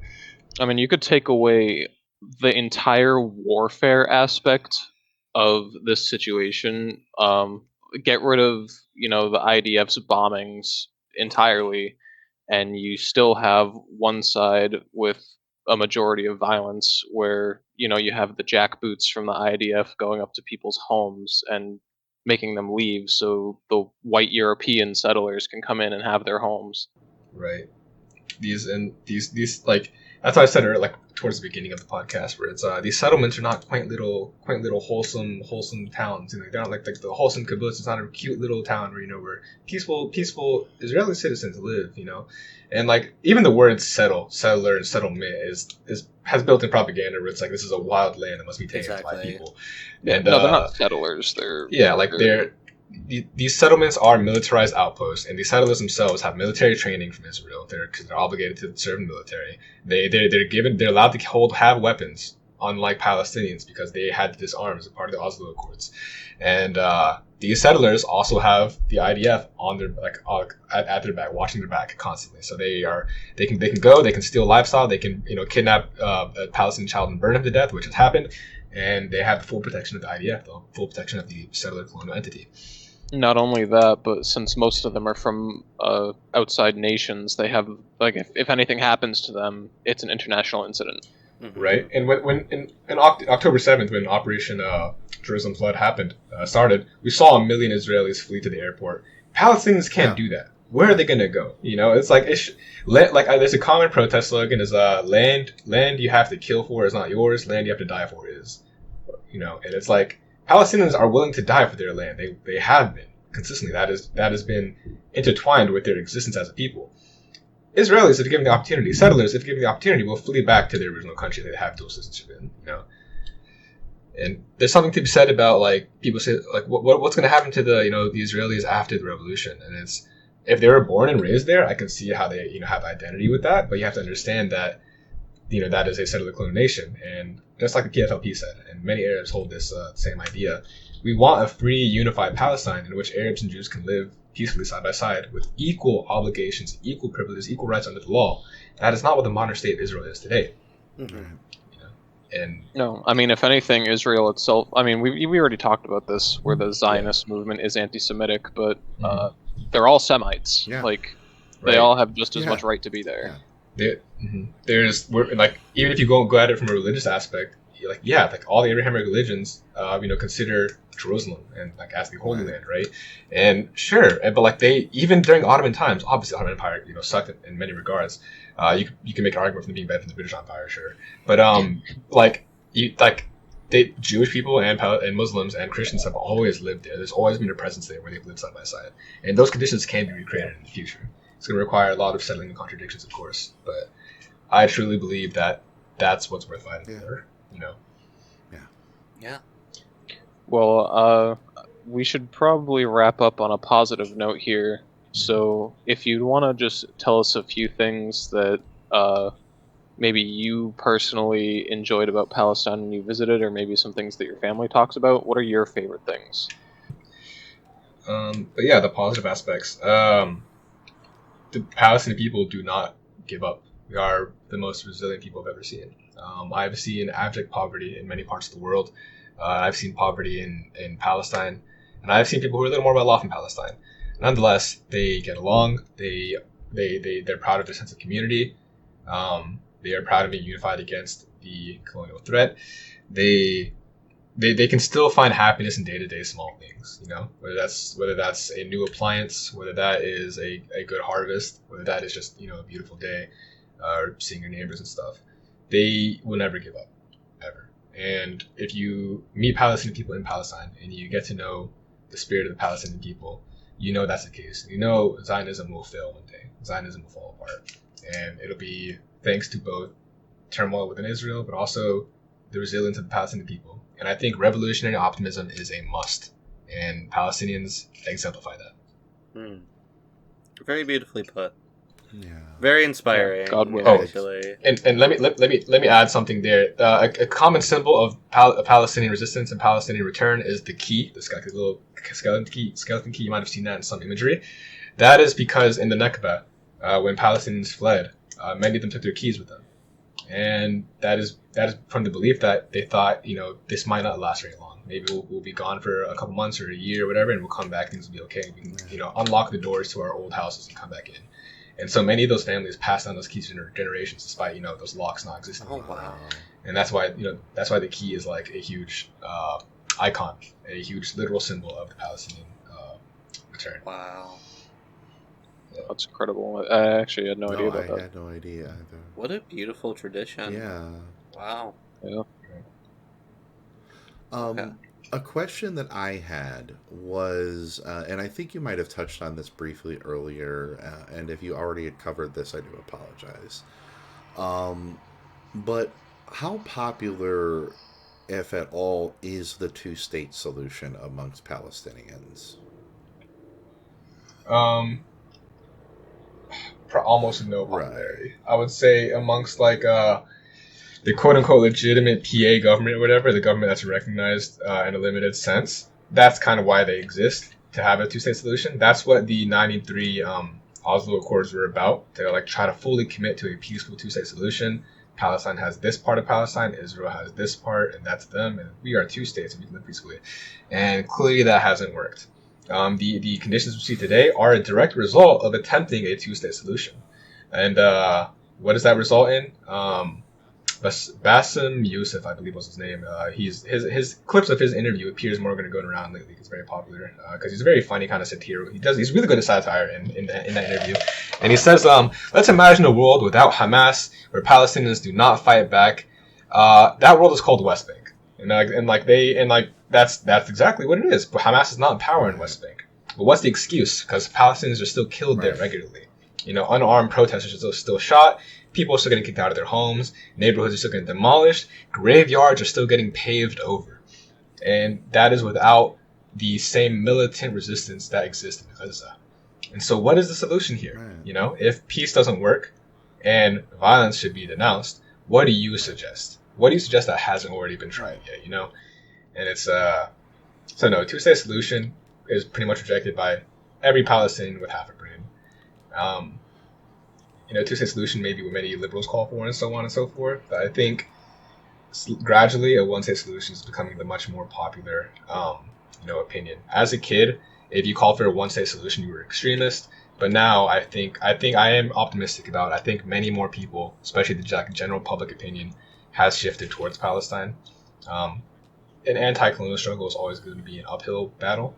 But I think many of the masses have made me proud in seeing the tide shift, seeing the narrative shift, and understanding that this is the people, reclaiming the lands they were kicked out of. And the only way you can have justice in this situation is through a unified one-state solution. Thank you. Full agree. Yeah, I am in 100% agreement. And I asked the question because I have encountered only really one vehemently two-state solution Palestinian during the last week or so. So I was just curious to ask that question to see what is the prevalence of that idea, of that mindset. I think it's definitely the prevailing liberal mindset. If you try to come at it from this sort of quote unquote both sides, equal responsibility kind of thing, and I think many people, especially who grow up here in America and kind of have like a much more liberal mindset than their parents or something, like Palestinians, may start with that, and then as they grow up and become more radicalized, realize that that's not going to work. Mm-hmm. Because for me, I don't even bother to challenge it in terms of state solutions or not, and I directly go at it from my position as a Jewish person, as staunchly anti-Zionist, and why I believe the state of Israel should not exist. For people who don't have that necessarily to that argument that they can make, it's important to understand, I think, what the opinions are of the community. Right. I think it's this kind of ties into the differentiations made between nations and nation states and so on. But people say Israel has a right to exist. No, it doesn't. No, it doesn't. Right. Israelis as a people, perhaps you can say yes. Of course, Israelis as a people as they exist today, people who know nothing but being born in Israel. That's just their they didn't choose to be born there and raised there and such. They as a people, of course they have a right to exist. I'm not going to say any whole people does not have a right to exist, but Israel as a nation state, as a settler colonial entity, does not have a right to exist, and I'm very staunch on that. And I think if any Palestinian tried to have a discussion with me about a two-state solution, I could very easily dismiss that because it's just look at the facts here. Right. It's been tried. Mm-hmm. And it failed miserably, and it's not the fault of the Palestinians that it failed. I think that's a critical aspect of this that needs to be understood. The Palestinians did attempt a two-state solution, and Israel stomped all over them anyway. There's that Malcolm X quote. I'm going to be paraphrasing it because I don't remember it exactly, but it's when you stab someone in the back, they don't start healing if you just leave it. Right. You can take the knife out 3 inches, you take the knife out 5 inches, but they don't start healing till the knife is fully taken out and the wound has been given time and effort to heal. you can't just like put a band-aid on it and like keep the knife in there and say, it'll be fine. It'll be fine. It's gonna things are gonna get bad, of course. Yeah. Like our parents breathing in leaded gasoline. Eventually it's gonna come around. Oh yeah. Yeah. Inshallah. So, to wrap things up, we want to end the episode with a call to action. So, we wanted to ask you how you would like to see people from the outside help. That is, people who are not in Palestine, people who are in the Imperial Core of America and these other countries which are supporting Israel, which, by the way, only North America and Europe support Israel. Oh, Yeah. Right. That's a great point. Most of the world, even in terms of governments, at least somewhat supports Palestine. Yes. And like that alone is leagues ahead of the West that refuses to acknowledge the existence of Palestine. If you look at a map of like nations that recognize the state of Palestine or the existence of Palestine, it is most of the world except Europe, most of North America except Mexico, because Mexico recently recognized us, and Australia and New Zealand, which are just Europe number 2. It's like Europe's little guy. Extended Europe, settler Europe. Yeah. And it's it's very clearly like there's clearly a bias towards these countries that that towards Palestine, their stances on Palestine exactly, and it's challenged that. I think some people lean left or right economically, etc., etc. I think in general the common unifying trait that's most useful for us is anti-imperialism. You can always be like, yeah, Palestinians deserve human rights. They deserve civil rights in Israel. They deserve the right to vote and the right to not be segregated. Sure, let's take it a step further. They deserve their land back. They deserve to live in their homes that they have rightfully inhabited for years. We don't want just simple compromises. Mm-hmm. To have justice, to have peace, you must have liberation first. You must have justice. Don't just call for peace only, because peace is just a status quo. Peace is great. We want to have peace eventually, but that can't happen when there's still injustice. Yeah. And peace must come after liberation. What was that MLK it'll never come quote? until I liberation. love the fence-sitting white moderate. Oh yeah, that they'll accept an unjust peace. You know what I mean? If we were going to have a peace, Right. It needs to be a just peace. And in order for us to have a just peace, the state of Israel honestly simply cannot exist. Yeah. Right. So for the call to action, Israel really, really, really, really relies on its public appearance. It really relies on like the information war. And I think in 2021 they really lost that really bad during the last operation. And this year it's kind of back and forth, I feel, but I think the tide is finally turning again in favor of Palestine. The propaganda this year sucks. Israeli propaganda sucks ass. They're losing they're losing the plot. Yeah. They really are. They really have, yeah. Like they're like so bad at this year. They're kind of flailing. They got caught with their pants down yet again, and they're embarrassed and they're struggling. They're kind of grasping for anything they can. It's hard to tell everybody that you haven't shit your pants when like everybody can clearly see. There's a big brown stain on your pants. You see it. We all see it. I always feel like a certain level of complacency is set in with the Zionist mindset in general, and it really caught them off guard this time.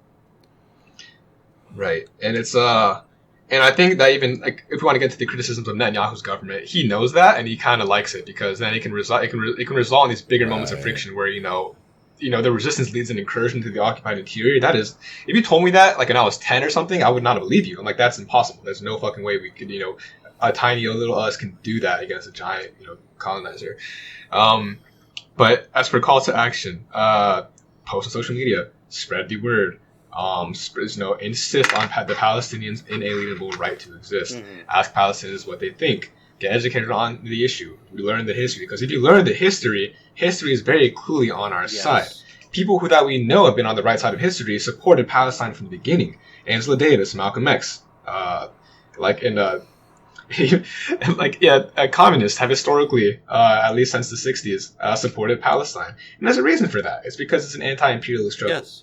And we saw how Rhodesia is not fondly remembered. Apartheid in South Africa is not fondly remembered. The French occupation of Algeria is not fondly remembered. History will absolve us. It will not absolve people who defended apartheid and genocide. And remember that. Speak out. Know that you're on the right side of history, and accept that you're doing your part, whatever that part can be. Fight the information war. That's how you can really help Palestinians on the ground, and that's how the resistance has requested of us too. They request us to have demonstrations, which we have. They request us to spread the word and post about it, and the resistance is legitimate. You can accept violence as an unfortunate consequence of conditions. You don't have to denounce the resistance, but you should post about the Palestinian cause. Most of all, post about the Palestinians' inalienable right to exist. That'll eventually bring you to the conclusion that Israel as a settler colonial entity cannot exist. Yes. And I think it's... Oh, go ahead, Mason. Oh, I was just going to say, beautifully put. Yeah, I agree. And I think it just... This all ties back into what is one of the worst things that Israel has done to the Palestinian people, and it's this erasure of them. And so it's incumbent upon us to challenge that at every opportunity that we can, because that's a critical aspect of the Zionist project. Mm-hmm. Mm-hmm. And Israel, like I said before, they most likely can't handle a sustained ground conflict at all. So they have to really rely on the media war, the information war. If they lose that, they don't have anything left going for them. Israel has the stance of a collapsing empire. Yes. Colonialism is unsustainable. Yes. We've seen mass protests across Israel. Sure, many of them are the moderate protests where they want us to reforms, but there are also those who have been staunchly anti-Zionist since the beginning, and I really appreciate those people.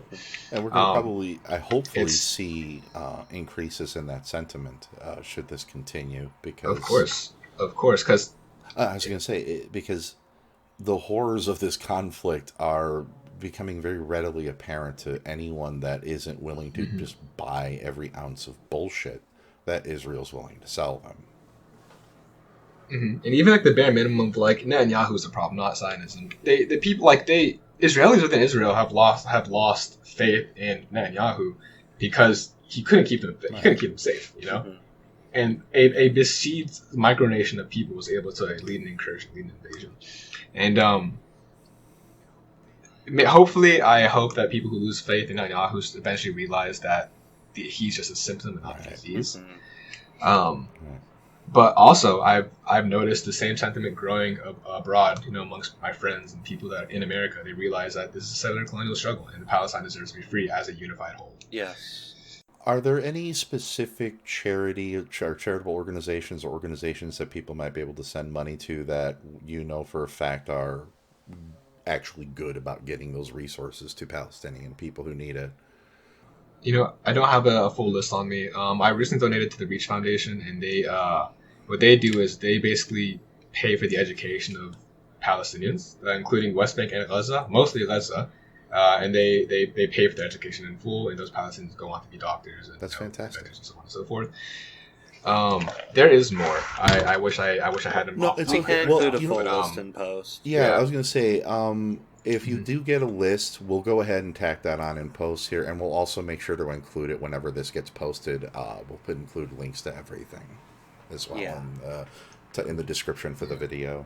Because I think that's a big question I know that I've had during all this is there's a lot of really shady charitable organizations that operate at times like this, and I want to make sure, because I don't have a lot of money, but what I can donate, I want to make sure it's going to someplace that's going to actually do some good, and I know a lot of people feel the same. Right.